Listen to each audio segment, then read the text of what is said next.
Entramos en la conferencia sexta parte ya de 3 días y 3 noches. Hoy el tema lo tendrá básicamente Ángel. Va a seguir con la temática que tiene que ver con la muerte de Cristo en la cruz, pero sobre todo en la referencia a su costado. Vais a ver que hoy va a presentar cosas muy interesantes y no sé si hoy dará tiempo a terminar el tema, pero ya sabéis que cuando él termine su parte, posteriormente enlazaremos exactamente con el significado exacto de 3 días y 3 noches. Pero vamos ya a darle paso a él para que empiece con la temática. Muy bien. Bueno, pues vamos a empezar con una parte que ya presenté en la escuela sabática de este sábado pasado, pero que viene bien para el tema que vamos a tratar hoy. Y es la parte referente a lo que es el conocimiento y la palabra conocimiento. Esto va a estar ligado con el costado, como vamos a ver, y como supongo que los que visteis la escuela del sábado recordáis. Pero vamos a pasarlo otra vez así, de manera de resumen, para poder enlazarlo con el tema de hoy, y para aquellos que quizás no hayan podido ver la escuela sabática. Vamos a recordar el texto de Jeremías 9:23, que dice: Así dijo Jehová, no se alabe el sabio en su sabiduría, ni en su valentía se alabe el valiente, ni el rico se alabe en sus riquezas. Mas alábese en esto el que se hubiere de alabar, en entenderme y conocerme, que yo soy Jehová, que hago misericordia, juicio y justicia en la tierra, porque en estas cosas me complazco, dice Jehová. Vamos a analizar concretamente la palabra conocer o conocerme en este texto, que veis que es la referencia H3045 de la concordancia Strong. Esto nos lleva a Yadá. Si recordáis esta fonética, Yadá, la hablamos ya en el apartado de puertas dimensionales, y nos dice: raíz primaria, conocer, propiamente asegurar al ver. O sea, asegurarnos de lo que vemos. Usado en una gran variedad de sentidos, figurativamente, literalmente, eufemismo e inferencia, incluido observación, cuidado, reconocimiento, y causativo, instrucción, designación, castigo, etc. Como sigue: aparecer, caso, castigar, célebre, comprender, concernir, conocer, conocido, conocimiento, considerar, contar, contestar, cuidar, dar, declarar, desconocer, descubrir. Como podéis ver, está conocer y está desconocer. Como siempre en las palabras hebreas tenemos los dos extremos de la misma definición, tanto el positivo como el negativo, porque todo va acompañado en función de nuestra propia decisión, de si queremos conocer o si no queremos conocer. Descubrir, diestro, fijaros, aquí ya nos hace referencia ¿a qué? A la mano derecha. Esto va a ser importante hoy. Diligente, dirigir, discernimiento, discernir, distinguir, docto, doler, echar, elocuente, encontrar, enseñar. O sea, muy ligado a el conocimiento de la palabra de Dios, por supuesto, también. Entender, entendido, enterar, entrar, examinar, experimentado, experimentar, experto, familiar. Ya sabemos que Dios es nuestro Padre Celestial, nosotros sus hijos, nosotros entre nosotros hermanos también, por lo tanto somos una familia. Y eso es la base del conocimiento. Hallar, ignorante, lo contrario. Ignorar, informar, inquirir, insaciable, llegar, manifiesto, mostrar, notar, notificar, notorio, pariente, pensar, percibir, preocupar, príncipe, pronosticar, quebrantar. Fijaros, pronosticar, quebrantar. Pronosticar, muy ligado ¿a qué? A la profecía. Reconocer, responder, saber, a sabiendas, sabio, señalar, sentir, tener, ver. Pues resulta que en la misma concordancia, unas definiciones más arriba, si estamos en H3045, en la definición H3034, con la misma fonética, tenemos el Yadá, que significa raíz primaria usada solo como denominativo de H3027, el cual iremos a ver y veremos cómo nos sonará la palabra también a los que estáis siguiendo las conferencias. Literalmente, usar, es decir, extender la mano. O sea, mano, ¿qué? Extendida, Recordad la connotación, la significación de la mano extendida, que ya hicimos en algún momento, con aquella grafía de la mano extendida con los dedos cerrados, que se parecía ¿a qué? A la lanza. Físicamente, lanzar una piedra o una flecha en o a lo lejos. Específicamente, reverenciar o adorar con manos extendidas, otra vez. Intensivo, lamentar, retorciéndose las manos. O sea, ese lamento profundo. Aclamar, alabanza, alabar, cantar, celebrar, confesar, confesión, dar, declarar, derribar, exaltar. Dos contrarios. Y quedémonos también con alabar, alabanza. Glorificar, dar gracias, poner, tirar. ¿Y de qué viene Yadá? ¿Cuál es la raíz que une este Yadá con el otro Yadá? Pues tenemos la raíz Yat. Si recordáis, Yat lo estuvimos hablando cuando estuvimos hablando de Habacuc 3.4. Como en Habacuc 3.4 tenemos esta palabra para definir mano en todas las Biblias que vais a encontrar, pero como Elena White nos hace fijarnos concretamente en la nota al pie de la Biblia de King James Version, donde realmente ella lee costado. Y realmente ahí vemos y demostramos como en esa Biblia Yad se traduce como costado. Y ella hace específica mención de esa palabra como costado. Y ahí es donde estaba el qué, como dice el texto, el escondedero de su poder. Por eso estamos estudiando el costado, de esta manera tan poderosa. Porque Elena White ya nos indicó algo. Y siguiendo en la descripción, vamos a repasar lo que significaba Yad. Seguimos con mano abierta. Esto va a ser importante, luego lo vamos a ver por qué. Indicando poder, medios, dirección. A distinción de H3709, que es Kaf, que luego recordaremos Kaf que era, pero está obligado con el tema del calafateado, del arca. Usado como sustantivo, adverbio, etc. En una gran variedad de aplicaciones, tanto literalmente como figurativamente. Ancho, anchuroso, bajo, bastante, brazo, cargo, compañía, conducto, consagrar, costa, cuidado, dedo, deuda, dirección, disposición, dominio, orden, eje, espiga. Todo esto y muchas de estas definiciones ya las hemos comentado en otras conferencias. Frontera, fuerza, garra, generosidad, hecho, homenaje, jurar, laboriosa, y lo que nos llevaba a todo esto era lado, llaga, lugar, mando, mano, mejor, moldura, monumento, ordenamiento, orilla, parte, poder. ¿El poder dónde estaba escondido? En la llaga. Posibilidad, pulgar, ribera, rotura. ¿Nos suena de nada rotura? Relacionado con su muerte en la cruz, cómo se le rompió el corazón. Senda, servicio, sobaco, ligado al costado también.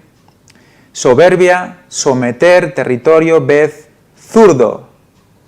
Teníamos el anterior Yadá con diestra y el Yad zurdo, que es su costado, donde está la llaga y está el escondedero de su poder, al lado de su costado izquierdo, como demostramos ya en las otras conferencias. Por lo tanto, puestos ya en situación, vemos cómo la palabra conocimiento está directamente ligada en su raíz con costado, la llaga de Cristo. Y eso que da el poder. O sea que cuando dice la palabra de Dios que se perdieron por falta de conocimiento, es porque no recibieron poder. Y aquí vemos las tres palabras que hemos hablado, el primer Yadá, el segundo Yadá y la fuente o la raíz Yat, con esa coincidencia en su raíz. Y vamos a recordar este texto que os comentaba ahora, Oseas 4:6. Mi pueblo fue destruido porque le faltó conocimiento. Por cuanto desechaste el conocimiento, por lo tanto, ¿qué desecharon? Desecharon el poder de esa llaga, eso que está ahí escondido en su costado. Desecharon el conocimiento, desecharon la familia, desecharon al Padre, desecharon la ley. Yo te echaré del sacerdocio, y porque olvidaste la ley de tu Dios, también yo me olvidaré de tus hijos. Pero también podéis decir, bueno, pero en los tiempos de Oseas aún Cristo no había muerto en la cruz y su llaga no había sido hecha. Pero veremos en el significado de este Yat, cómo hay una correlación muy fuerte con la ley. Y aquí ya nos hablan de olvidar esa ley. Y dentro de la ley tenemos al sábado, al cual ya hemos relacionado con la llaga, o sea que está todo extremadamente ligado. Y en este caso vamos a concentrarnos en la palabra conocimiento en este texto, que curiosamente es una palabra que parece ser que no liga absolutamente con lo que estamos viendo, que es da'at, pero la Strong, la concordancia, nos lo concuerda con la H3045, que es justamente, aquí vemos la definición, conocimiento, ciencia, docto, sabiduría, inteligencia, pero nos lleva ¿a qué? A la 3045, que es yada, que es por donde hemos empezado, o sea que el círculo se cierra. Por lo tanto, vemos como hay una unión muy importante con ese costado y el conocimiento. No podemos negar la importancia de ese costado que Ron Wyatt con sus descubrimientos ha hecho más que evidente. Por lo tanto, debemos aceptarla como esa verdad presente. Aquí tenemos otra vez las diferentes palabras. Y si nos concentramos en la raíz, en yat, en lo que realmente significa ese costado o llaga, tenemos dos letras, la letra yot y la letra dalet. La letra dalet es la cuarta letra, o la que tiene el valor 4 del abecedario hebreo, y tiene un significado muy importante, que es puerta, creación, este mundo en este tiempo. Ya hemos hablado de la importancia de las puertas, sobre todo de las puertas dimensionales, y cómo este costado es una puerta dimensional por excelencia. Tenemos la puerta y tenemos la creación. ¿Qué es lo que conmemora la creación? El sábado. Es lo que conmemoramos la creación. En ese día descansamos como Dios descansó. Y justamente es la cuarta o el valor cuarto de esta letra, que también es como el cuarto mandamiento, el sábado. Este mundo en este tiempo, eso es verdad presente. O sea que nos está llevando a que yat, ese costado, esa llaga, es verdad presente. Y yot, con valor 10, que es mano, nivel más alto de actividad, ley, responsabilidad. Ya os he comentado antes esa unión con la ley, aquí la veis. En la misma palabra costado, yat, tenemos que su letra primera significa ley. Y si leemos de derecha a izquierda como se lee en hebreo, tenemos primero la ley y luego la puerta. La ley es parte de la puerta. Y dejando un poco atrás lo que estamos haciendo ahora, pero concentrándonos en esa primera letra, en la letra yot, vemos como esa letra yot, que parece como un acento o un apóstrofe, está en los nombres de Yoshua, o Yehoshua, o Yehová, que son el nombre de Dios Padre y el nombre de Jesús. El nombre de Jesús griego, Yehoshús, viene de la palabra Yoshua, Josué, del hebreo. Y de ahí se forma este nombre. Veis que evidentemente los dos comparten esa letra en su principio, en su inicio. Aquí los veis de nuevo. Entonces yo os voy a hacer una proposición. ¿Os habéis fijado en la forma de esa letra? Pues vamos a ver, y con las imágenes creo que vais a ver por dónde quiero llegar y a dónde quiero ir. ¿Veis lo que os estoy mostrando? Esa misma letra, yot, que contiene ese significado tan importante, ese valor 4 de sábado, resulta que está en un parecido muy importante a lo que sería una llaga o una herida punzocortante. Incluso hasta el derramamiento de esa sangre. ¿Estamos viendo algo importante? Lo dejo un poco a vuestra disposición y a vuestra oración, pero a mi propio entender personal creo que es algo impresionante. Que la primera letra que define a Jesús y el nombre de Dios Padre tenga esta letra, que tenga esas connotaciones de ley, y que además esté definiendo acostado, que es ley y puerta. yo creo que es para pensar.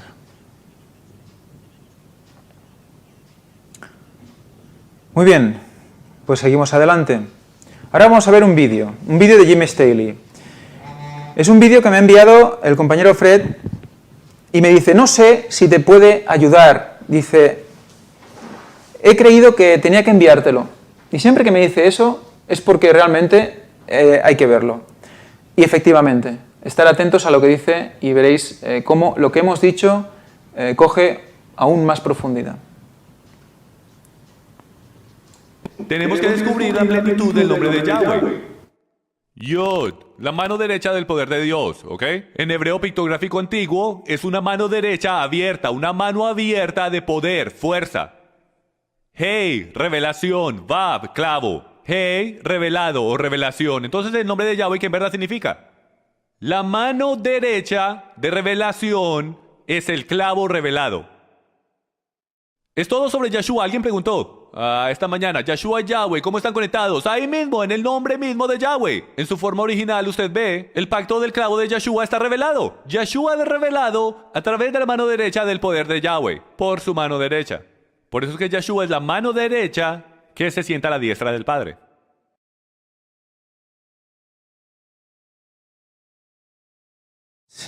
Este señor es Jim Staley. Jim Staley tiene un ministerio y se dedica al estudio básicamente a partir de las raíces hebreas, de las tradiciones hebreas. Tiene cosas realmente importantes, impresionantes. Tiene otras cosas que no son del todo correctas, sobre todo por el hecho de que pues no está tampoco el espíritu de profecía para poder... está, pero creo que no lo consultan y por lo tanto hay cosas que veréis que quizás no son acertadas, pero cuando habla de estos temas, en el tema de definiciones de letras, de tradiciones judías, es muy interesante ver la connotación que aplica y cómo esa mano derecha de la letra Yod, de la primera letra del nombre de Jesús y el nombre de Dios, es esa mano derecha extendida. Si recordáis cuál era la posición de Jesús en la cruz cuando Él muere. Pero antes vamos a leer un texto, porque va muy ligado a esto de la mano, a esa mano derecha. Vamos a recordarlo porque ya estuvimos hablando de este texto. Juan 20, del 25 al 28 dice, le dijeron, pues, los otros discípulos, hemos visto al Señor. Él les dijo, si no veo, esto habla de Tomás, Tomás les dijo, si no veo en sus manos la señal de los clavos, y meto mi dedo en el lugar de los clavos, y meto mi mano en su costado, no creeré de ningún modo. 8 días después, estaban otra vez sus discípulos dentro y con ellos Tomás. Llegó Jesús, estando las puertas cerradas. Las puertas cerradas. Es muy interesante esto porque vamos a ver la connotación de puerta y cuando se cierra, ¿qué pasa? Y se puso en medio y les dijo, paz a vosotros. Luego dijo a Tomás, pon aquí tu dedo y mira mis manos y acerca tu mano y ¿qué? ¿Toca mi costado? No. Métela en mi costado.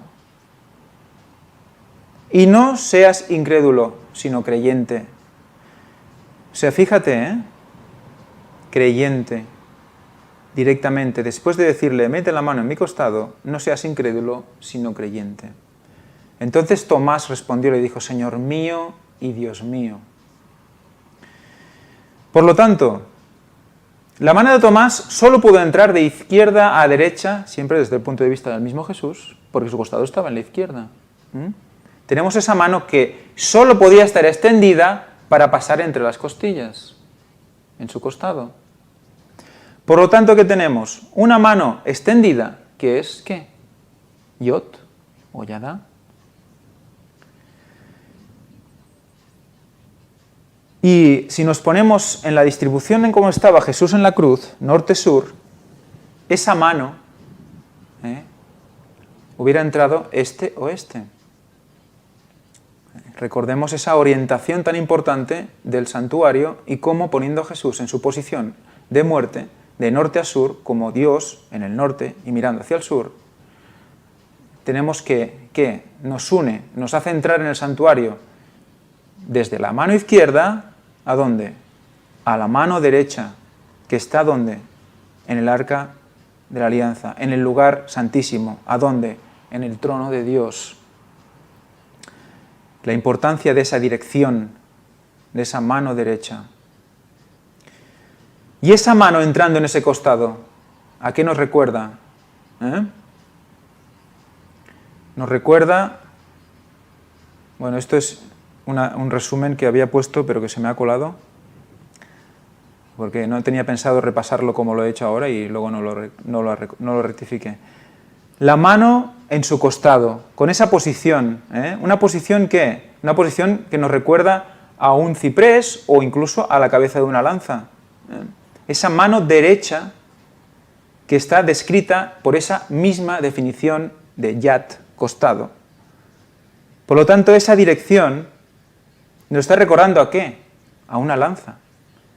O sea que podríamos decir que esa mano o esa letra que nos está recordando esa mano derecha, nos está recordando también esa lanza. O sea que tenemos la lanza, el atravesar el costado, implícito dentro de los nombres de Dios Padre y de Jesús. Yoshua y Jehová. Siempre ha estado ahí. ¿Por qué no? Quizás nos hemos preguntado muchas veces, ¿por qué tanta historia con el costado? ¿Por qué tan importante el costado? Pero es que constantemente están saliendo más detalles, más matices, más profundos, que nos llevan ¿a qué? Al mismo nombre de Jehová, el mismo nombre de Dios. Recordemos que oramos en su nombre, en el nombre de Jesús. En el nombre de Jesús te lo pedimos. Cuando hacemos una oración, en el nombre. Y empezamos ¿por qué? Su nombre empieza ¿por qué? Por esta letra. O sea que estamos constantemente orando y pidiendo en el nombre de Jesús. De entrada en esa llaga, en ese costado. Por lo tanto, aquí tenemos también las primeras letras de Yoshua y Jehová. Aquí tenemos que, vaya, esos iguales me han quedado muy bajos, antes estaban bien puestos, lo puedo asegurar. ¿Qué tenemos? Que esa letra sería igual a mano derecha y igual también a lanza o lanzazo del costado. Por lo tanto, como se empieza también a leer de derecha a izquierda, mirándolo nosotros de frente, vuelve a tener esa connotación de dirección. Si la palabra de Dios nos mira a nosotros, si Jesús nos mira a nosotros, miramos desde su izquierda a su derecha, leemos de su izquierda a su derecha, otra vez en la dirección que nos marca el lanzazo, ¿no? Y primero, ¿qué encontramos siempre? Pues encontramos Yod, Yad, Yadá, la puerta de su costado que nos lleva a la divinidad, al lugar santísimo. Como vimos, ese costado representaba también al velo partido.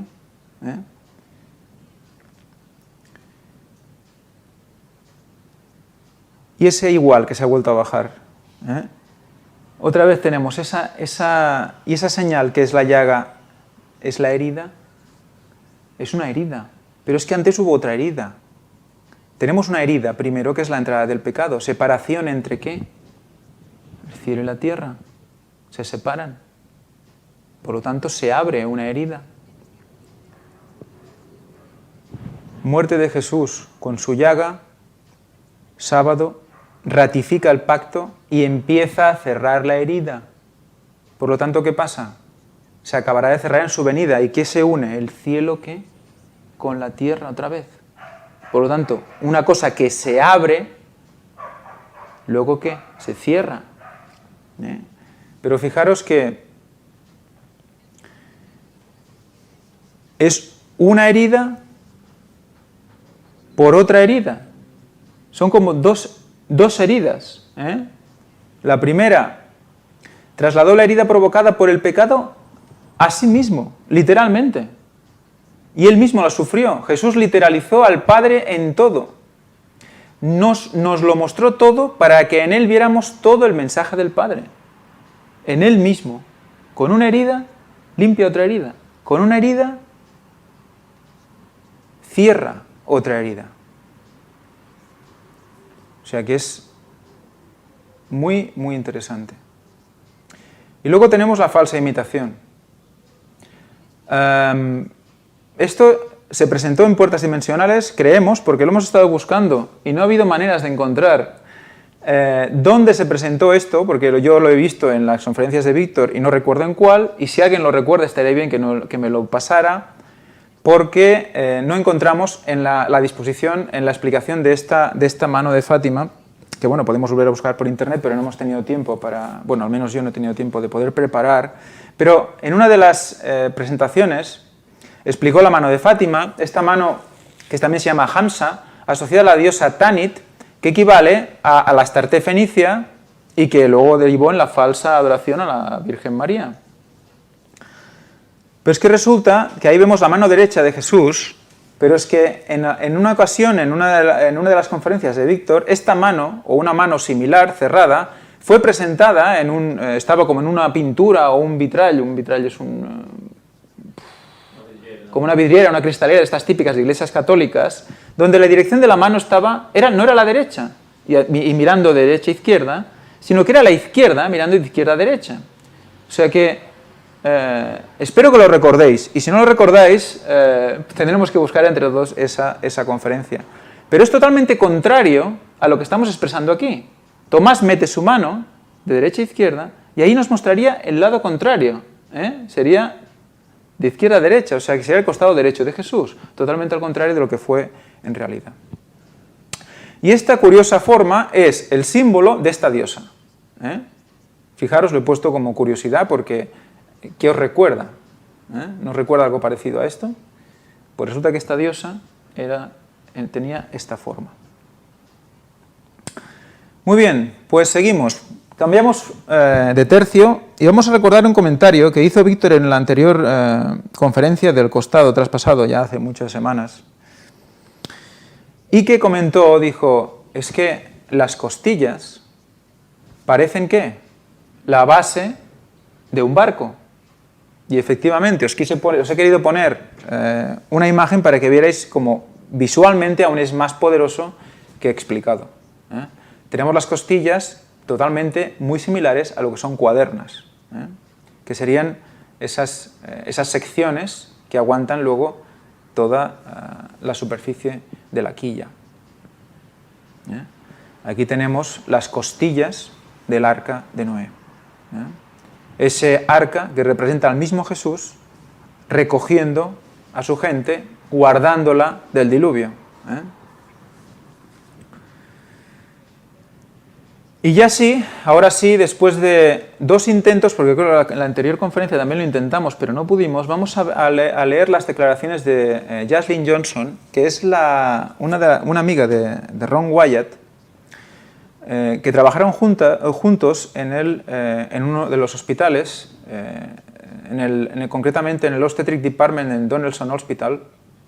Y esto es todo un poco su currículum, para que veáis que cuando ella habla con conocimiento de causa, de lo que es la sangre, de lo que implica pues, unos ciertos conocimientos de medicina, no como médico, pero sí como enfermera, ya que es certificada, es una enfermera anestesista certificada. Muy bien, pues hablando con ella, yo pues, le hice varias preguntas y ella me contestó lo siguiente.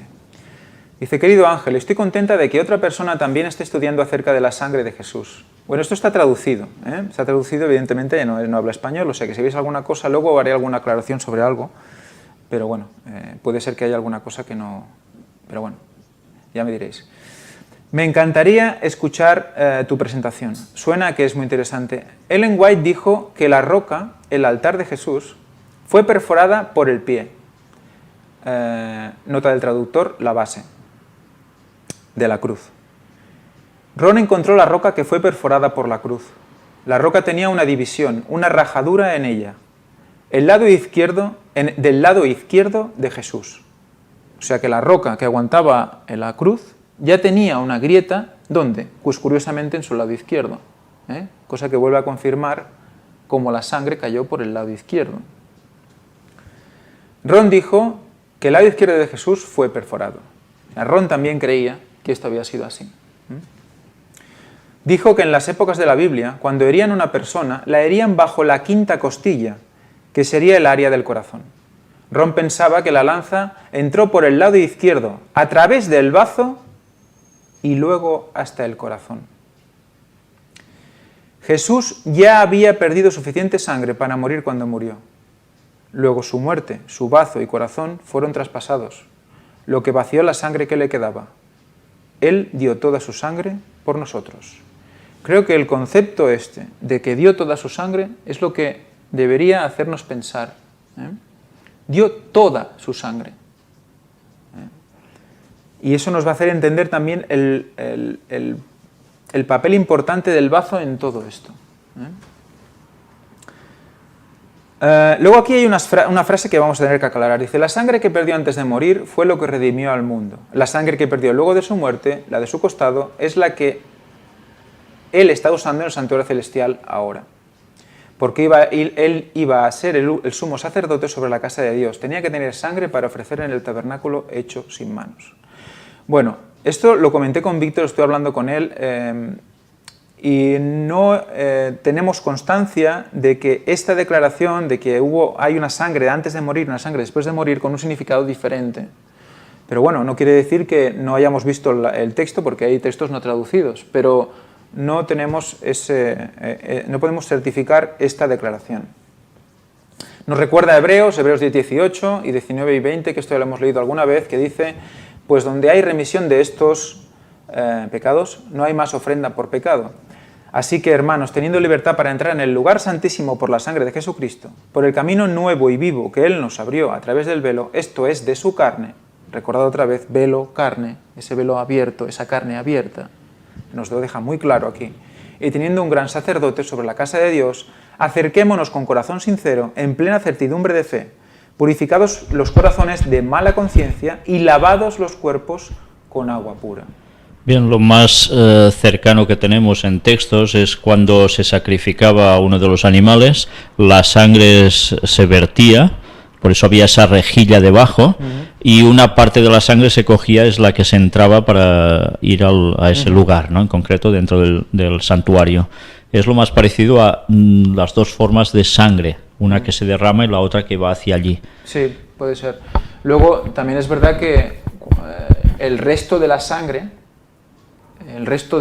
la vertían toda en la base del altar. Había da la sensación que una pequeña parte de esa sangre va al propiciatorio y el resto se queda en el altar. O sea que no es ninguna tontería, se ha de valorar. La sangre de Jesús fue para redimirnos por un nuevo método viviente. Su sangre está viva. Eso ya también lo vimos en el apartado de Ron Wyatt. Cómo esa sangre, aún después de ponerla en condiciones, volvía a la vida. La sangre viva era para ser conseguida a través del velo, su carne. Ron dijo que el sacrificio fue hecho hacia el norte. En el patio del santuario, el altar del holocausto apuntaba hacia el este del lugar santo, pero los sacrificios se hacían en él hacia el norte. Porque la rampa, escalones que subían hacia el altar, venían del sur. Así que la entrada al altar del sacrificio era desde el sur. La entrada original a la cueva del arca es desde el sur. Jesús enfrentaba el sur. Su espalda apuntaba al norte, representando que venía del cielo. Esto ya vimos la orientación de su muerte. Esto le comenté a ella y ella me hizo aclaraciones al respecto. Fue de la misma forma en la mayoría del lugar santísimo. Ron dijo que el sacrificio fue hecho hacia el norte, o sea, el sumo sacerdote fue hacia el lado sur de la cortina que estaba enfrente del Santísimo y enfrentó el norte cuando salpicó la sangre hacia el este con su mano derecha. Esto ya vimos que también lo estuvimos estudiando. Como entra en el lugar santísimo, se gira a la derecha y con su mano derecha empunta hacia el este para tirar la sangre. Y eso confirma que el lado este del arca es el único que impregnaban con la sangre del cordero, dejando el lado oeste preparado para la sangre de Cristo. Cuando la sangre de Jesús cayó en el arca, salpicó para todos lados, a todo lo que había, pero la mayor parte fue hacia el lado oeste del propiciatorio, lo que representa la mano derecha del Padre. Estamos otra vez. La mano derecha del Padre. Yod. Yo compré una brújula para encontrar qué dirección estaba enfrentando Jesús en el lugar del sacrificio. Me paré del sacrificio quiere decir de su muerte, en el lugar de su muerte, donde fue clavada la cruz. Me paré enfrentando ese lugar de la crucifixión y la aguja de la brújula apuntaba exactamente hacia el norte. O sea que tenemos un testimonio vivo que estuvo allí y comprobó que Google Maps está bien orientado, que el dibujo está bien hecho, gracias a Dios. O sea que tenemos ahí un testimonio claro de que esa cruz estaba mirando hacia el sur. Y me lo dice con exclamación. Desde el este hacia el oeste, a través del velo o carne, significa que su lado izquierdo fue traspasado. Tienes razón, no había pensado en esa parte, a pesar de que la tenía subrayada en mi Biblia. Fíjate cómo... Ella es una mujer que estudia mucho el tema de la sangre, es su tema, tiene mucho al respecto. Y algo dentro de ella le hizo subrayar esa parte, porque sabía que era importante, pero... quizás hasta este momento no vio el grado de profundidad, quizás. En la tumba, mi brújula mostraba que el fondo de la tumba estaba directamente hacia el norte. Así que Jesús salió, ¿qué? Enfrentando el sur. O sea que al resucitar también, ¿qué? Resucita y muestra hacia el sur. Levítico 17:11. Porque la vida de la carne en la sangre está. Y yo os la he dado para hacer expiación sobre el altar por vuestras almas. Y la misma sangre era expiación de la persona. Jesús se convirtió en un hombre capaz de mediar entre hombre y Dios. Vistió su divinidad con humanidad. Él se mezcló con la raza humana que con su largo brazo humano él podía rodear la humanidad y con su brazo divino asirse al trono de la divinidad. ¿Recordáis esa posición? Uniendo, cerrando esa herida, empezando a cerrar esa herida. Y esto para que él pudiera restaurar al hombre la mente original que perdió en el Edén por la tentación seductora de Satanás. Para que el hombre se dé cuenta que es por su propio beneficio y bien eternal el obedecer los requerimientos de Dios. La desobediencia no concuerda con la naturaleza que Dios le dio al hombre en el Edén. La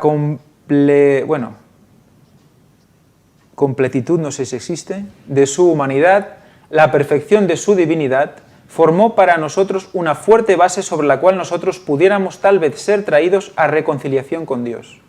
Fue cuando éramos todavía pecadores, cuando Cristo murió por nosotros. Tenemos redención a través de su sangre, incluso el perdón de pecados. Sus manos perforadas por clavos no son abarcadas por los cielos y la tierra. Con una mano se apodera de los pecadores sobre la tierra y con la otra aferra el trono del infinito y entonces hace reconciliación con por nosotros. La mano derecha, la divina, la que nos acerca al trono de Dios, con su mano derecha, aunque no lo especifica, yo especulo, su mano derecha en el cielo, su mano izquierda recogiéndonos para llevarnos al cielo, para unirnos a su Padre, al Padre Celestial. Cristo desempeña el papel de defensor ante el Padre hoy.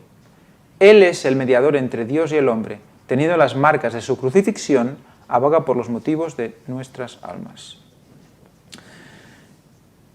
Y concluye, dice, yo no he adentrado en el estudio de color de la sangre, voy a revisar a ese respecto después, es hora de dormir acá. Si tienes otra pregunta puedes hacerla, hay muchísimo que no sé, pero es mi tema favorito. Yaslin. Estuvimos hablando también del color de la sangre, hablaremos también del color de la sangre. Le hice preguntas al respecto y me contestó y bueno, salieron cosas interesantes. Por lo tanto, tenemos que Ron entendió que era el lado izquierdo, entendió que el bazo fue perforado. Seguimos por esta línea. Usted ha dicho que Ron pensaba que la lanza perforó bajo la quinta costilla izquierda. En esa zona del cuerpo, ¿está ahí el bazo? Creo que está por debajo, cerca de la 9 y la 11 costillas. ¿Qué piensa usted al respecto? ¿Crees que la lanza perforó el bazo realmente? Yo le hago esta pregunta porque en anatomía se entiende que el bazo está entre la costilla 9 y la 11. Muy curioso también la situación, ¿eh? Entre la 9 y la 11. Bonitos números también. Y me aclara, dice, Ron decía que en épocas bíblicas, cuando querían matar a alguien, generalmente lo hacían, o lo herían, bajo la quinta costilla. Eso significaría entre la quinta y la sexta, o tal vez más abajo. Ron pensó que la lanza habría pasado a través del bazo de Cristo primero, luego al corazón. Eso es por lo que dice Elena White y la Biblia acerca del caudal de sangre que salió cuando entró la lanza. El bazo puede contener mucha sangre, más de 1 litro. Los bazos pueden estar en diferentes lugares y tener diferentes tamaños. Tengo un pariente que tiene más de uno y están en su lado derecho. O sea que esa medida, esa zona que ocupa el bazo puede ser diferente en función de la persona. El soldado romano con la lanza estaba probablemente parado 4 pies, 1,2 metros más abajo de la gran roca donde la cruz de Jesús estaba. Había 3 agujeros para cruces casi 1,2 metros abajo de donde Jesús estaba. Ahí podría haber sido donde el soldado con la lanza estaba. Tuvo que haber empujado su lanza hacia arriba cuando entró a Jesús. Eso habría hecho más fácil abrir ambos, el bazo y el corazón. Ese ángulo de inclinación para llegar al corazón, debido a que la cruz estaba más arriba que los soldados. Eso habría hecho más fácil abrir ambos, el bazo y el corazón. Elena White dice que fueron los sacerdotes los que insistieron en que ese lado de Jesús fuera traspasado. El bazo retiene mucha sangre. Es una reserva de sangre, contenedor, envase de repuesto. Es grande y puede estar en el área de varias costillas. Entonces dice que ella buscó una información de internet y me la pasó. Dice, el bazo está localizado exactamente en el lado izquierdo de la parte superior del abdomen, cerca de costillas 9, 10, 11. Y habla, bueno, parece que estaba escrito del estilo de que hablaba el órgano y se describía. Soy un órgano, supongo que quizás para gente más joven, soy un órgano rojo púrpura. Fijaros, el órgano tiene, ya empezamos a ver cosas especiales en ese órgano. Situado entre la 9 y la 11, normalmente, color rojo púrpura. ¿Lo recordáis de azul, púrpura, carmesí? Esos 3 colores que también vamos a hablar, que todos tienen una connotación parecida al púrpura. Con forma de puño flojo, o sea, con mano semicerrada. Luego veremos la importancia de esa forma también. Situado en la parte superior izquierda de la cavidad abdominal, ha sido llamado el más ignorado e incomprendido de todos los órganos. En la antigüedad la gente creía que era el asiento de las emociones, pero en realidad soy una parte integral del sistema inmunológico. Bueno, básicamente vamos a leer más cosas sobre el bazo, iremos por encima, pero lo que me interesa es que, fijaros lo que hace, filtra de organismos extraños, retira sus plaquetas viejas o dañadas y las células rojas de la sangre, almacena la sangre adicional y la suelta cuando es necesario.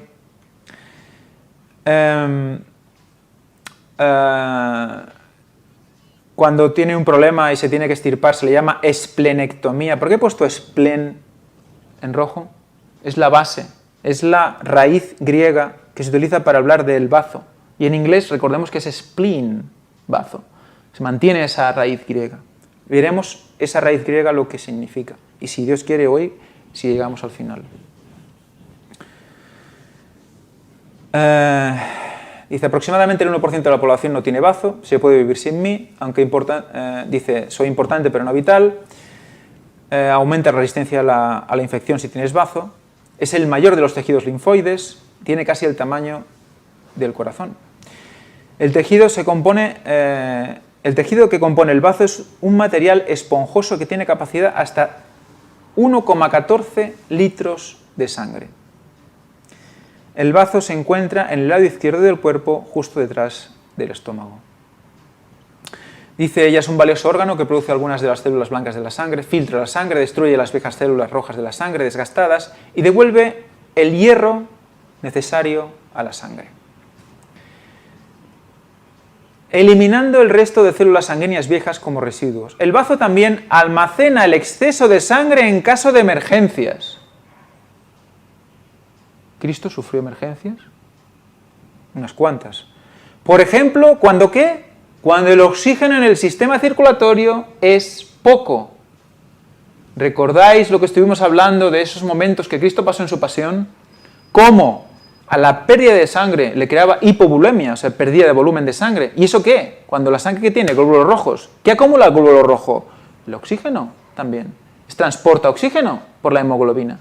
Si pierde glóbulos rojos, pierde oxígeno. Por lo tanto, ¿qué tenía? Deficiencia de oxígeno en su sangre. ¿Y qué demás? Además, ¿qué le pasaba en la cruz? No podía respirar, entraba poco oxígeno. Por lo tanto, estaba hipóxico. ¿Qué pasa?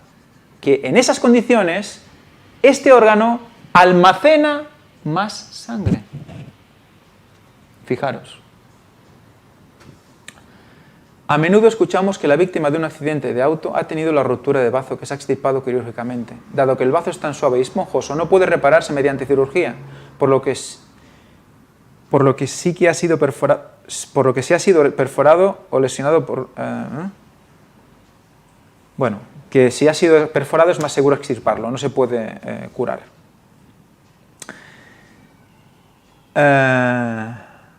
Bueno, esto se me ha repetido la diapositiva. Por lo tanto, en resumen de lo que estuvimos viendo la última vez, recordemos que está la sangre líquida cuando estás vivo, mueres y hay un proceso de coagulación y hay dos puntos en este proceso. Justo antes de la coagulación y justo después de la coagulación, que esa sangre está líquida. Por lo tanto, tiene que haber sido en uno de esos momentos que el bazo ha sido traspasado, o el cuerpo de Cristo ha sido traspasado, para que la sangre fluya roja, fluya completa. Y es, como veis, alrededor de esa hora, aproximadamente, un poco antes de esa hora, un poco después de esa hora, más o menos en ese tiempo. Aquí vemos el esquema que Art Discovery tiene sobre la zona de la crucifixión y donde se cree que, bueno, donde se asegura que estuvo Cristo puesto en la parte más elevada y esos 3 puntos más abajo donde se cree que estaban los soldados. Por lo tanto, hay un ángulo de inclinación. Y aquí delante una curiosidad, esa zona que pone bedrock, se supone que es la roca que estaba en la puerta de la tumba, que estaba justo delante de la cruz.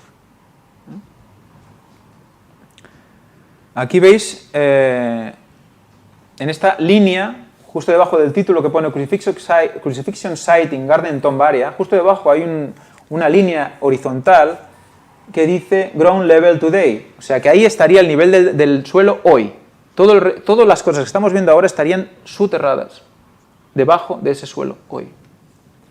Por lo tanto,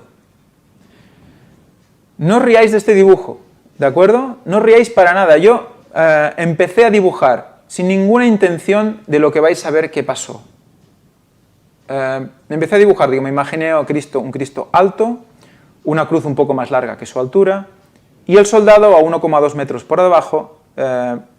Quizás las proporciones no sean correctas, seguro que no, pero me encuentro con esto. Se me ocurrió poner el cartabón. Recordad que hay algo con los ángulos, hay algo especial con los ángulos. Se me ocurrió poner el cartabón. Hay el cartabón, el transportador de ángulos. Y a ver, quizás sea casualidad, ¿de acuerdo? Quizás sea casualidad, pero luego vamos a ver por qué os pongo esto. Resulta que esa lanza en esa inclinación que dibujé sin ninguna intención, pero me salió esto, resulta que son 40 grados. ¿Os recuerda algo? Este 40, esta inclinación, los que habéis visto ya puertas dimensionales anteriormente, lo vamos a desgranar, lo vamos a recordar. Nos quedamos con este concepto. Y ahora una declaración de una de las colaboradoras que ya presentamos en la conferencia anterior, que dice, yo le hice una serie de preguntas y me contesta. Ella me contesta pues un poco parte de lo que ya hemos visto. Y nos dice en la parte que está en rojo, dice, si la lanza perforó piel y músculos intercostales con sus fascias, entrando por cualquiera de los espacios intercostales 6 al 11, y luego desgarró a su paso el bazo, puede haber drenado abundante sangre de este. Y luego, si continuó el trayecto ascendente, puede haber atravesado diafragma, pleura, pulmón, pericardio y luego el corazón. Un poco me confirmaba lo que habíamos visto hasta ahora, ¿no? Y luego dice una cosa muy curiosa, hizo una prueba, coge líquido, hice una prueba en el patio de mi casa, por supuesto no son las mismas condiciones, donde hay una leve pendiente hacia la rejilla, y derramé 2,25 litros de agua, la mitad de la bulimia que circula en el espacio intravascular, o sea, la mitad de la sangre que puede tener dentro de los vasos sanguíneos una persona. La dejó caer, y dice que recorrió 13 metros. 13 metros. Hemos dicho que el bazo podía acumular, ¿cuánto? 1,14 litros aproximadamente, suponiendo un tamaño normal medio. Pues, si dividimos 13 entre 2 son 6,5, aproximadamente. De acuerdo que la prueba no es del todo empírica, no son las mismas condiciones, pero aquí hay una pendiente, en la roca era vertical, o sea, la fricción con el suelo es menor, y recorrió tranquilamente 13 metros. O sea que esos 6 y pico, porque está en el 7º metro, curiosamente, podrían haberse recorrido con un líquido con agua, acompañado con agua.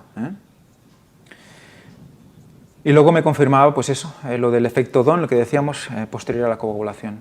Un pequeño apunte ahora de una página de hematología forense, donde nos recuerda una cosa sobre la coagulación. Dice que cuando hacen una inspección y cuando va un forense a revisar una zona del crimen y encuentran gotas en el suelo, si la gota está coagulada es que le ha caído cuando estaba vivo. Y si la gota no está coagulada, quiere decir que le cayó cuando estaba muerto. O sea que la gota no coagulada está simplemente seca, pierde el agua y se queda en la sangre allí, sin coagular, por lo tanto líquida. Por lo tanto, otra muestra más de que Cristo perdió su sangre líquida y no coagulaba, sino que simplemente era transportada. Y ahora vamos a entrar en el detalle de los 40 grados. ¿Vosotros recordáis esto? Para los que no hayan visto las conferencias en las que hablamos de este tema, hablamos de estos 3 lugares, Gilgal, Betel y Jerusalén. Estos 3 lugares estaban dispuestos en una posición muy concreta. Y estos 3 lugares coincidían con la disposición, como veremos ahora, de las 3 pirámides de Gizeh, ¿no? De Egipto. Las 3 pirámides, ¿a qué estaban emulando? A la posición de Orión. Y descubrimos que de estas ciudades que tenían una simbología muy importante y una importancia grande, porque era donde se había adorado a Dios, y donde Dios había denunciado que se estaba empezando a adorar a los Baales, porque eran puntos muy concretos de gran importancia, pues resulta que poniendo encima las pirámides con una cierta inclinación, coincidía con estos lugares. Y esto resulta que nos daba que si movías 140 grados las pirámides, nos quedaba un ángulo inferior de 40 grados, que es lo que hemos visto hace un momento. Y nos quedábamos con esa duda, esos 40 grados, ¿qué nos querrán decir? Y es lo primero que me vino a la cabeza. ¿Nos estará diciendo que estamos otra vez delante del costado? ¿Nos estará diciendo que esa inclinación refiere al costado? Si esa inclinación es cierta, si ponemos esa inclinación en un cuerpo humano, tendrá que atravesar el bazo, ¿no? Muy bien. Pues aquí tenéis cómo acabamos esa presentación en ese momento. Esos 40 grados de distancia, esos 40 grados de inclinación entre la muerte de Cristo y el lugar del sacrificio del altar frente al templo. Esos 40 grados. Me gustaría decir siempre aproximadamente, para que no me llaméis y me digáis, no, son 39 o son 41. Es lo que me da que es, lo que he puesto y parece que es. ¿Y es coincidencia? No lo sé, pero hemos aprendido mucho acerca de las coincidencias. Por lo tanto, si empezamos a coger muestras de cuerpo humano y aplicamos estos 40 grados, vemos que coinciden. Pero es que aquí, ahora vais a reíros, porque resulta que esto es de una página católica, que pusieron la foto del costado atravesado, pero se equivocaron, la pusieron negativa, al revés. Si veis, el corazón está en el lado que no es. Y los números están al revés, ¿lo veis? 1, 2, 3, 4, 5, 6, 7. Es curioso, lo he cogido porque ellos mismos estaban... es como si Dios lo supiera y dijo, mira, ahora sí, no es el derecho, es el izquierdo. Y está mostrando ya cómo entró por el lado izquierdo. Y además la lanza, fijaros la lanza, con esa inclinación de 40 grados. Y digo, más coincidencias, no puede ser.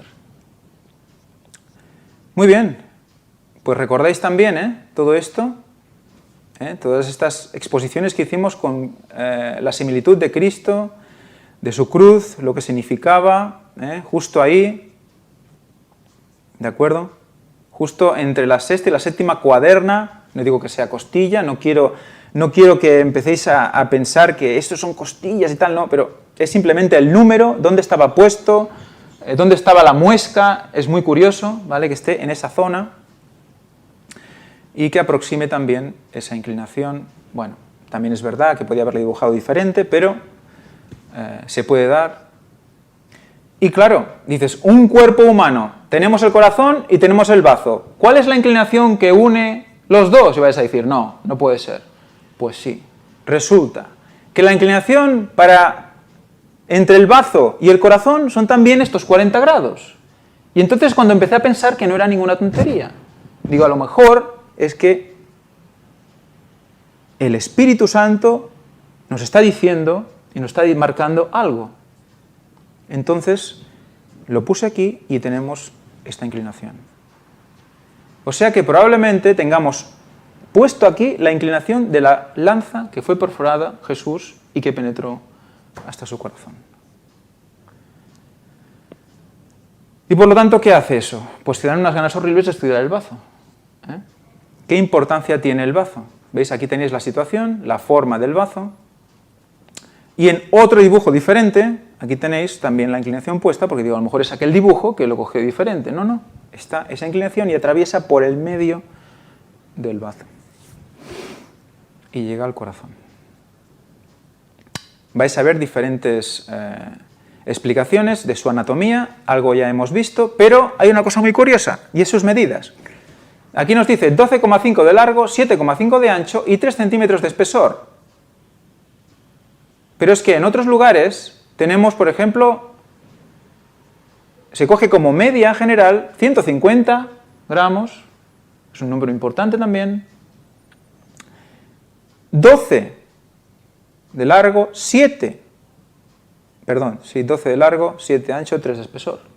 3 números también muy interesantes, por lo que hemos visto ya. Estos son medias, pero bueno, es más que nada la coincidencia que me gustaría, que os quería exponer. Luego también el bazo está rodeado por una cápsula fibroelástica de 12 milímetros también. Recordad también que ese color púrpura, o sea que tiene toda una serie de connotaciones interesantes. 12 milímetros de espesor, dice. De aquí nacen multitud de prolongaciones que se subdividen, etc. Lo interesante de esta cápsula lo vamos a ver seguidamente. Ahora vamos a entender un poco también que este órgano puede crecer o puede aumentar su volumen si sufre ciertas patologías. Y vamos a ver en el caso de los traumatismos cómo puede aumentar este volumen. El bazo es el órgano que se lesiona con mayor frecuencia en traumatismos contusos de abdomen o de la caja torácica baja. ¿Recibió Jesucristo traumatismos torácicos? ¿Pocos? Constantemente.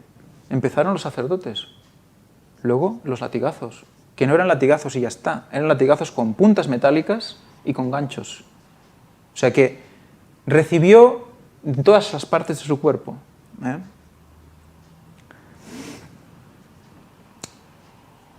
Y aquí nos dice esto, dice, la rotura esplénica, o sea, la rotura de bazo, puede ser aguda, tardía u oculta. La rotura aguda se presenta en hemorragia interperitoneal inmediata y ocurre casi en el 90% de los casos. La rotura tardía, con un intervalo de días o semanas entre la lesión y la hemorragia, se observa en el 10% o 15% de los casos de traumatismos contusos. El periodo de reposo, que se denomina periodo latente de Bowlett, persiste unos 7 días en la mitad de estos enfermos. O sea que puedes tener un traumatismo y el bazo se puede quedar como medio roto, acumulando sangre, durante 7 días.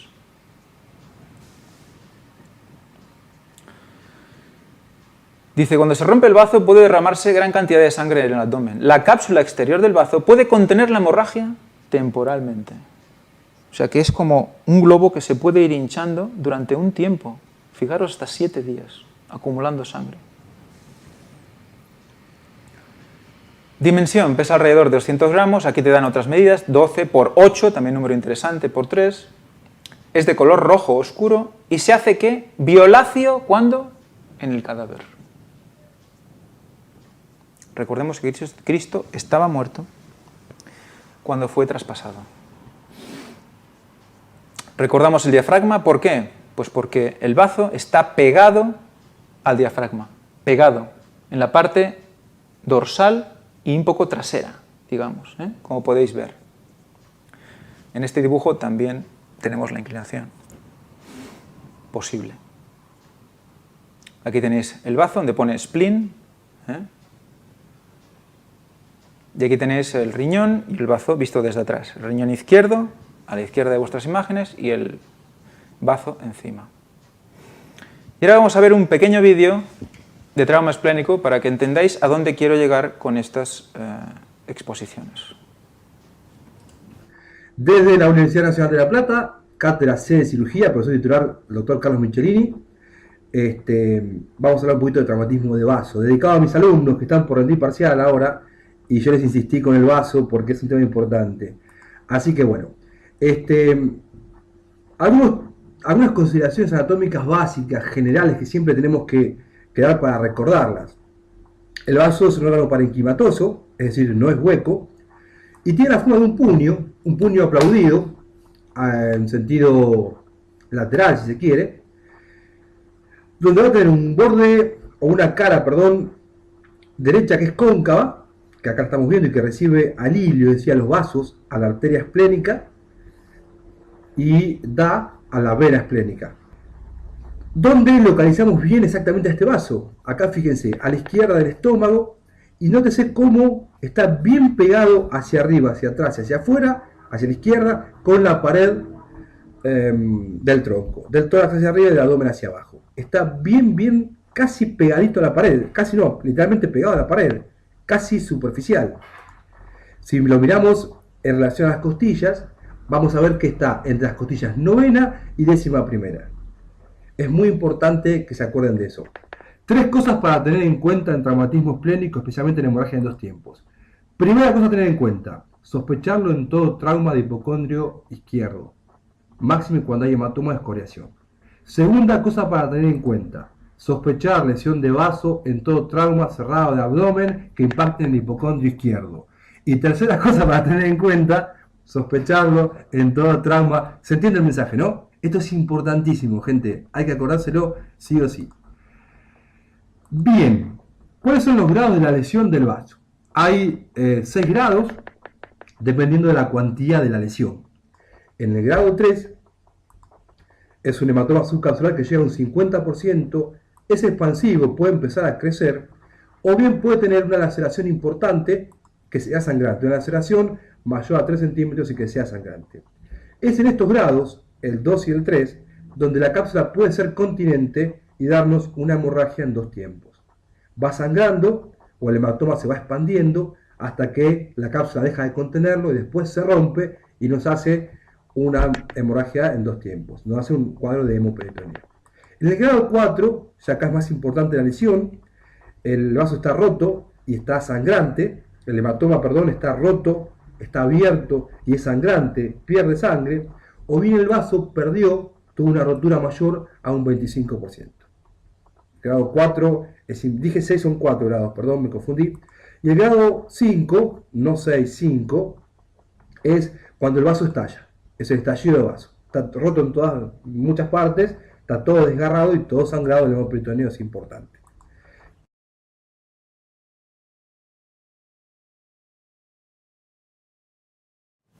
Muy bien, pues habéis podido observar que hay diferentes grados y cómo recalca que es extremadamente importante que revisar el bazo. ¿Por qué?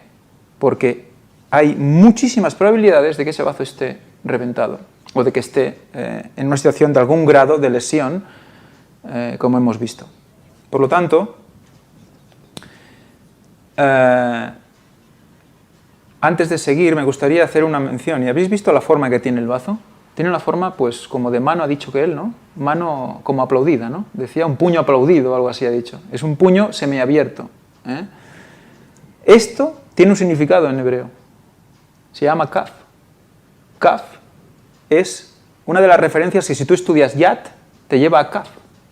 Comparar con 30 y algo, no recuerdo ahora cuál es, pero compara con kaf, que es la mano semiabierta.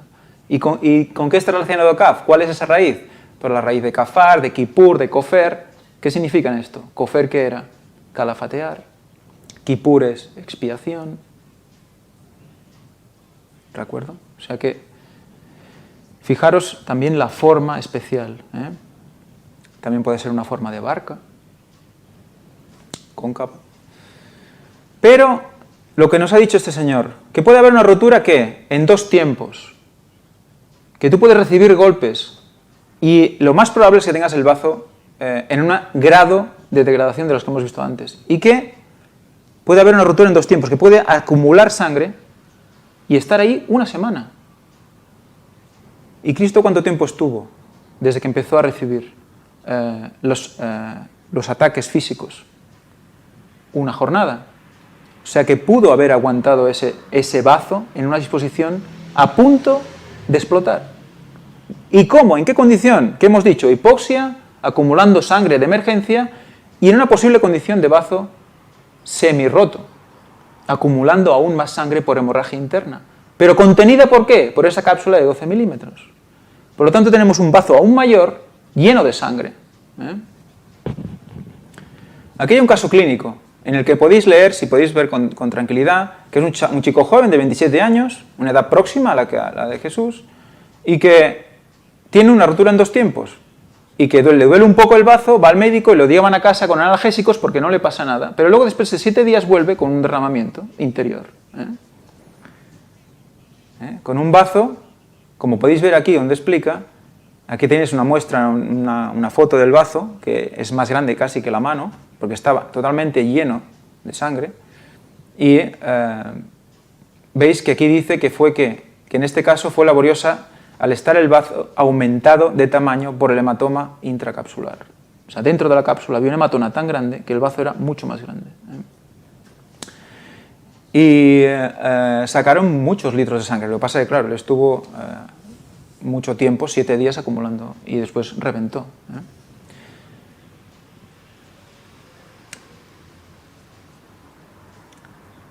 Dice, es importantísimo destacar la ausencia de sintomatología. Por lo tanto, Cristo pudo tener el bazo así y no darse cuenta. O sea, quiero decir, desde fuera él no podría notar nada al respecto. Podría seguir acumulando sangre sin él tener más pérdida que la hipovolemia posible del resto también de heridas, ¿no?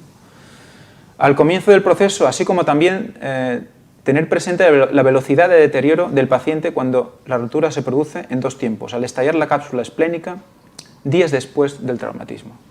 O sea que Cristo pudo haber mantenido eso sin romperse hasta que entró la lanza.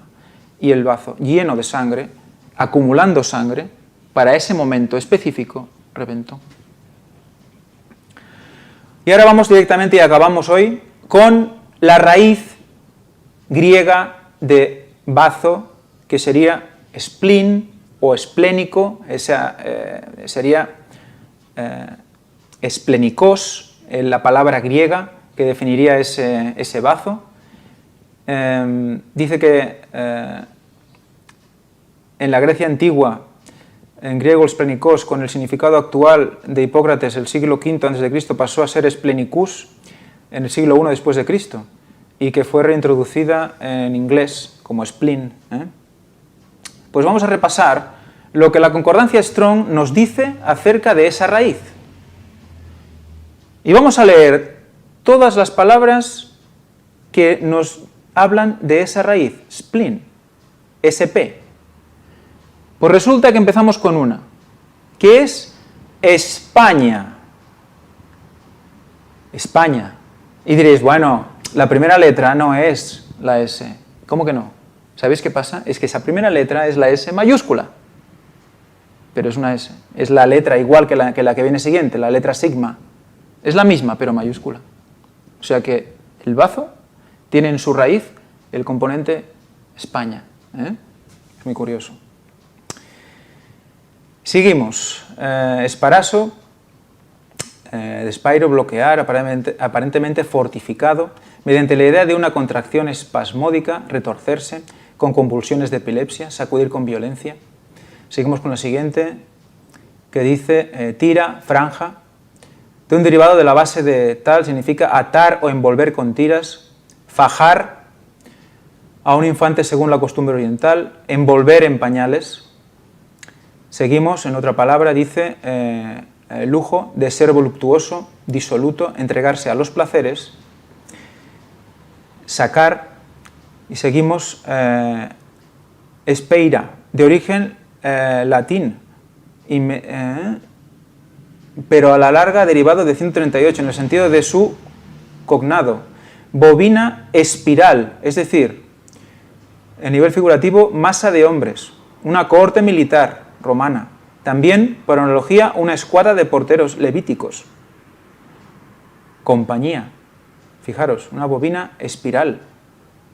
Espeiro, fortificado, mediante la idea de extender, esparcir, es decir, sembrar, literal o figurativamente, sembrador, sembrar. Todo esto ya supongo que os van llevando connotaciones de lo que sería, pues dar la palabra, por ejemplo. Seguimos en expendo, aparentemente verbo primario, derramar como libación, es decir, dedicar la vida o la sangre de uno como sacrificio, gastar, sacrificar, derramar en libación. Fijaros, esa raíz nos lleva ¿a qué? Derramar en libación. Estudiaremos una fiesta, estudiaremos la fiesta de los tabernáculos y veremos cómo había una libación y era una libación de agua. ¿Y qué representaba esa libación? Vais a ver qué relación tiene con esto. Esperma, algo sembrado, derramado. Por lo tanto, también evidentemente el nombre que es el esperma masculino. Descendencia, remanente, como si se guardara para sembrar. Linaje, descendencia, descendiente, semilla, simiente. ¿Quién era la simiente? Jesús. Pero fijaros, el remanente, como iba acumulando esa sangre ahí, guardándola para el momento concreto. ¿Y qué dijimos que éramos nosotros también esa sangre? Que pasábamos por esa llaga, ¿no?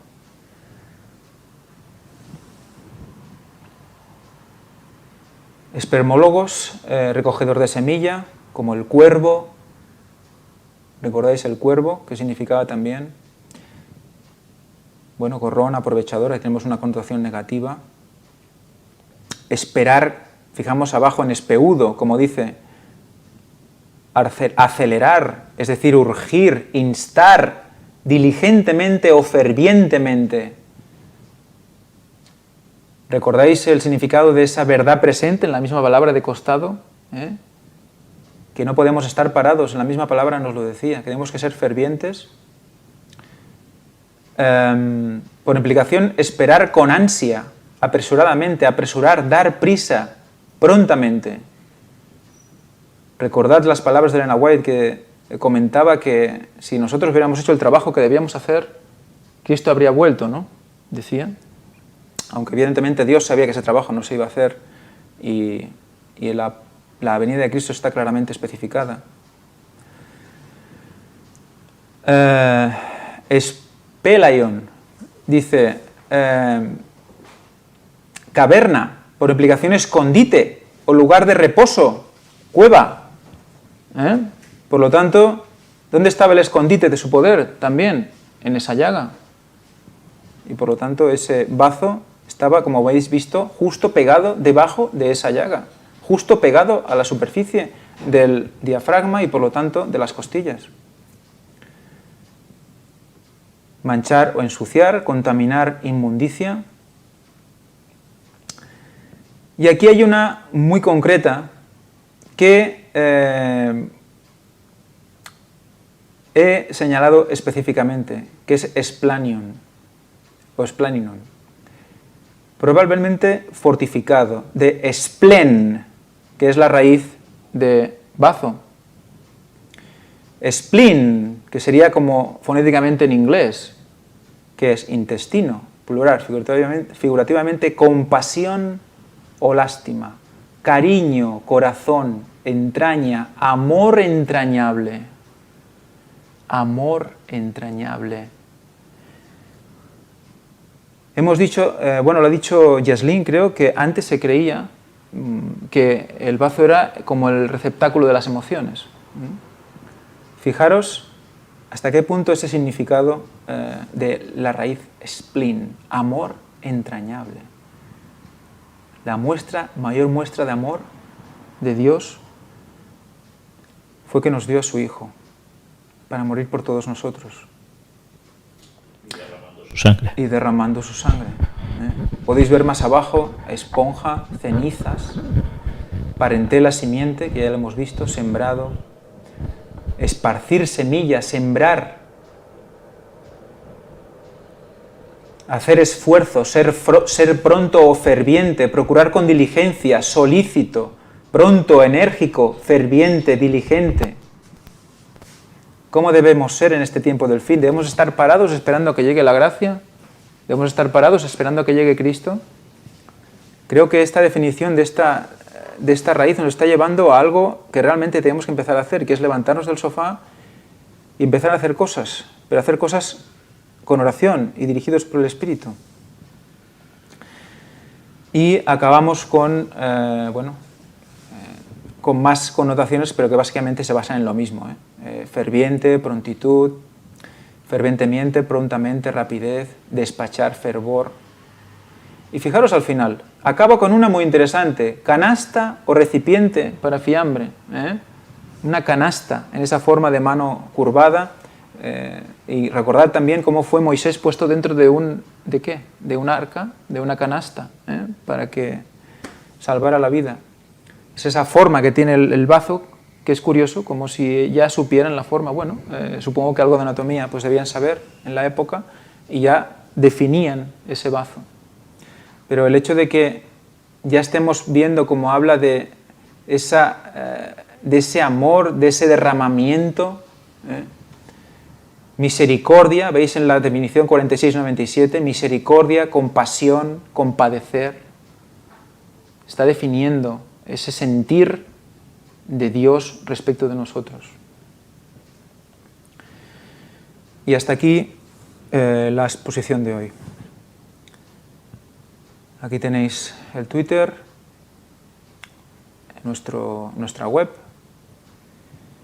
Y bueno, sin más, no sé si Víctor quiere hacer algún comentario. Y ya hasta la siguiente vez que nos podamos ver, que seguiremos un poco derivando de este tema. Pues ya veis que el tema es muy interesante por las grandes connotaciones que llega a tener y que realmente todo nos sobrepasa, porque hay tantos matices en los cuales nunca pensaríamos normalmente hasta que uno se pone a investigar y gracias a Dios va guiando. Y en este caso podemos dar las gracias tanto a Ángel como a Jaslyn porque han hecho un trabajo de búsqueda importantísimo y que no termina aquí. Ya veis, Ángel va a seguir además añadiendo algo más a esta temática y después ya servirá para enlazar, como antes os decía, con la explicación de por qué en la Biblia se pone 3 días y 3 noches para la muerte de Cristo y su resurrección. Pues bien, por hoy nada más, daros las gracias una vez más y que Dios os bendiga.